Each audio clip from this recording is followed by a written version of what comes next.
25 मई से 10 जून तक 15 दिवस का एक अभियान जनपद बरेली में हम लोगों के द्वारा चलाया जा रहा है, जिसमें जो बांग्लादेशी या रोहिंग्या अवैध रूप से अगर कहीं रह रहे हैं तो उनका चिन्हीकरण कराया जाना, उनका सत्यापन कराया जाना और उनका डिपोर्टेशन कराया जाना, ये कार्रवाई सम्मिलित है। कुल 58 टीमें बनाई गई हैं, 29 थाना क्षेत्रों में 2-2 टीमें हैं। अभी तक इन टीमों ने कल लगभग 85 पॉइंट्स पे इस तरह के लोगों की चेकिंग की है और उसमें लगभग 750 लोगों को चेक किया गया, जिनसे बातचीत की गई और 45 लोग ऐसे थे जो संदिग्ध पाए गए और उनका सत्यापन हमारे द्वारा कराया जा रहा है।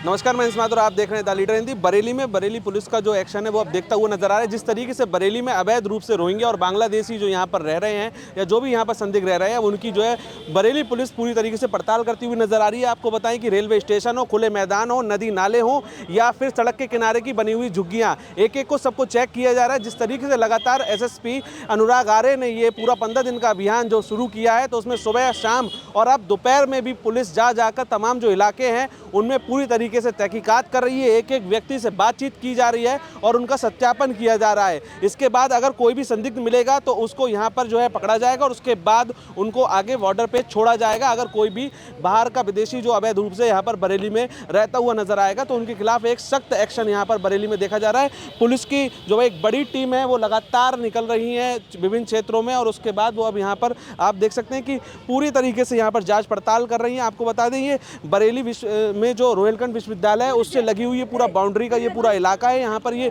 तमाम झोपड़ियाँ आपको जहाँ तक कैमरे की नज़र से मैं कहूँगा कि जो दिखाने की कोशिश करेंगे, जहाँ तक आपको दिखाई दे रहा है कि पूरी जो झोपड़ी यहाँ बनी हुई थी वहाँ पर जाकर ये पूरी टीम जो है जो चेक कर रही है। ये लोग मूलतः यहाँ पर दिख रहा है ये पत्थर पड़े हुए हैं, यहाँ पर ये सिलवट्टा बनाने का पूरा काम करते हैं। आगे ये टेडी बियर और ये तमाम स्विमिंग पूल के ये जो पूरे कवर वगैरह हैं इन सबको बेचने का ये सड़क किनारे ही पूरा काम करते थे, जो कि अब इनसे पूरी पूछताछ की जा रही है। IDs मांगी जा रही हैं, जिनके पास नहीं है उनसे उनकी पूरे जो डेटा है जो वो बता रहे हैं उसके अकॉर्डिंग उनको नोट किया जा रहा है और आगे की ये जो पूरी जांच है वो जारी है। LIU को भी इसमें लगाया गया है और तमाम पहलुओं पर जांच करने के बाद एक रिपोर्ट इस 15 दिन के पूरे अभियान को कंप्लीट होने के बाद SSP को सौंपी जाएगी और उसके बाद एक बड़ा एक्शन बरेली में होता हुआ नजर आएगा।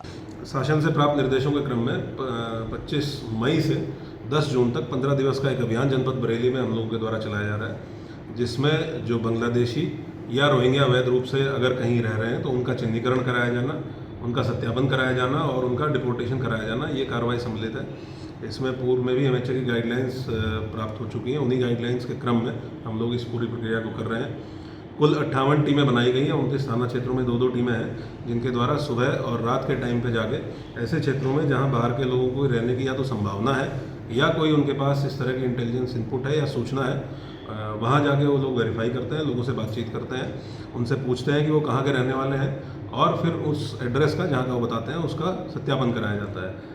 अभी तक इन टीमों ने कल लगभग 85 पॉइंट्स पे इस तरह के लोगों की चेकिंग की है और उसमें लगभग 750 लोगों को चेक किया गया, जिनसे बातचीत की गई और 45 लोग ऐसे थे जो संदिग्ध पाए गए और उनका सत्यापन हमारे द्वारा कराया जा रहा है। ये 45 लोग ज़्यादातर ऐसे हैं जिन्होंने ये बताया कि वो अन्य प्रदेशों के रहने वाले हैं। तो जो जगह उन्होंने बताई है, जो डिस्ट्रिक्ट और जिला प्रदेश उन्होंने बताया है, वहाँ पे हम लोग सत्यापन करा रहे हैं। हम लोग की एक प्रक्रिया होती है जिसमें हम वेरीफाई कराते हैं कि वो मूल रूप से वहाँ के रहने वाले हैं या नहीं है। जब ये सत्यापन पूर्ण हो जाएगा तो जो भी उसके परिणाम प्राप्त होंगे उसके आधार पर अग्रिम कार्रवाई हम लोग सुनिश्चित करेंगे। ये विगत माह में माननीय मुख्यमंत्री जी ने बहुत स्पष्ट निर्देश दिया था कि जितने भी किराएदार हैं उनका एक सत्यापन अभियान चला के वृहद रूप से और सभी किराएदारों का सत्यापन कराया जाए, ताकि नंबर 1 उनका ये चेक हो जाए कि वो कहाँ के रहने वाले हैं, वहाँ से वेरिफिकेशन हो जाए और नंबर 2 उनके क्रिमिनल एंटीसीडेंट्स भी चेक हो जाए कि उनका कोई गंभीर आपराधिक कृत्यों में तो वो इन्वॉल्व नहीं है।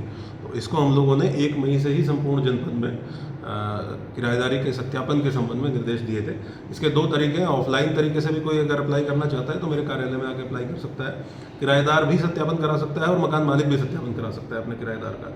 और दूसरा, ऑनलाइन UP कॉप ऐप के माध्यम से भी वो CCTNS के माध्यम से भी अपना टेनेंट वेरिफिकेशन करा सकते हैं। वो लगातार लोगों के द्वारा कराया भी जा रहा है और उसमें अगर किसी का कोई क्रिमिनल बैकग्राउंड होता है, कोई गंभीर ऐसी प्रतिकूल बात होती है जो LIU को भी जानकारी में हो, तो हम लोग मकान मालिक को भी बताते हैं उसके बारे में और जो व्यक्ति है जिसने किराए में मकान लिया है उसके विरुद्ध भी विधिक कार्रवाई सुनिश्चित की जाए। आप देख रहे हैं the leader Hindi. Camera person Kaif के साथ मैं अंश माथुर।